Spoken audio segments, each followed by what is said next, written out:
ایک بار ہوتا یہ ہے کہ ماں باپ خود اپنے بچوں کو اپنے ہاتھوں سے مار دیتے ہیں۔ آپ سوچ رہے ہوں گے کہ میں اتنی بڑی بات کر کیوں رہا ہوں۔ اصل میں جو یہ ایکس رے آپ نے دیکھا ہے یہ 14 سال کی بچی کا ایکس رے ہے۔ اس ایکس رے کے اندر اس بچی کے دونوں پھیپھڑے مکمل طور پہ تباہ ہو چکے ہیں۔ وجہ کیا بنی؟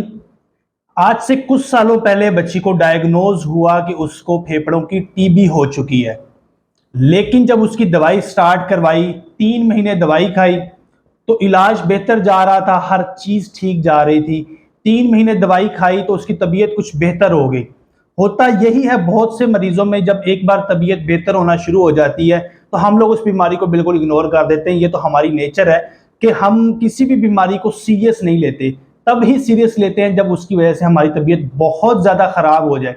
اس بچی کے ساتھ بھی بالکل ایسا ہی ہوا کہ اس کی ٹی بی کی دوائی 3 مہینہ چلی، اس کے والدین نے اس کو استعمال کروائی کچھ سالوں پہلے، پھر اس کی طبیعت بہتر ہوئی اور دوائی اپنی مرضی سے چھوڑ دی۔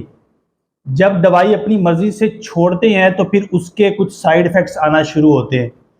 اب جب دوائی چھوڑ دی، طبیعت کچھ عرصہ مزید بہتر رہی، اس کے بعد طبیعت دوبارہ سے زیادہ خراب ہونا شروع ہو گئی۔ پھر دوبارہ سے ٹیسٹ کروایا، پتہ چلا ہے کہ ٹی بی ہے۔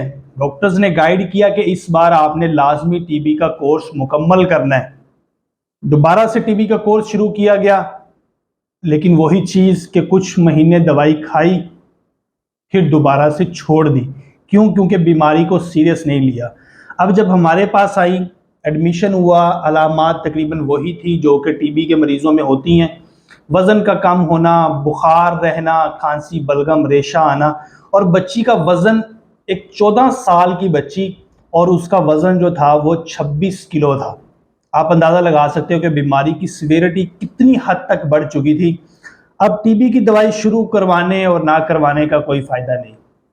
ویڈیو بنانے کا مقصد یہ ہے کہ بہت سے لوگ، بچی تو چھوٹی سی تھی، اس کو تو آئیڈیا نہیں ہے نا بیماری کا، لیکن اس میں غلطی کہاں پہ آتی ہے؟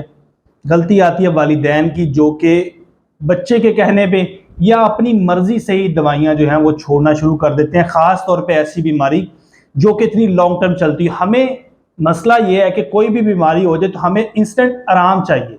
ہم چاہتے ہیں کہ ہمیں فوری سے آرام آ جائے اور ہم فوری سے ٹھیک ہو جائیں، لیکن ایسا ہو نہیں پاتا، جس کی وجہ سے ہم کیا کرتے ہیں، کسی ایسے ڈاکٹر کے پاس جاتے ہیں، کسی ایسے حکیم کے پاس چلے جاتے ہیں جو ہمیں دم درود کر دے اور ہم فوری سے اس بیماری سے نکل جائیں۔ حالانکہ ایسا پاسبل ہوتا نہیں ہے۔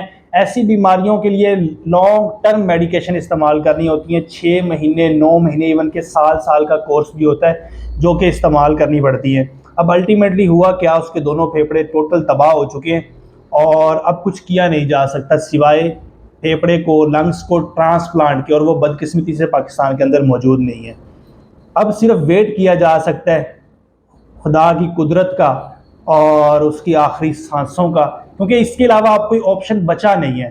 پھیپھڑے اس کے اتنے حد تک تباہ ہو چکے ہیں، اتنے حد تک دونوں پھیپھڑے خراب ہو چکے ہیں کہ اس کا ریورسیبل نہیں ہو سکتا۔ تو خدارا جب بھی ایسے معاملوں میں آپ کو بتایا جائے کہ دوائی لمبے عرصے کے لیے چلے گی تو اس کو لمبے عرصے استعمال کروانے کا کوئی نہ کوئی ایک پرپز ہوتا ہے، تو خدارا اپنی مرضی سے دوائیاں نہ چوز کریں، اپنی مرضی سے دوائیوں کا کورس نہ چوز کریں اور اپنی مرضی سے دوائیاں بند نہ کریں۔ شکریہ، اللہ حافظ۔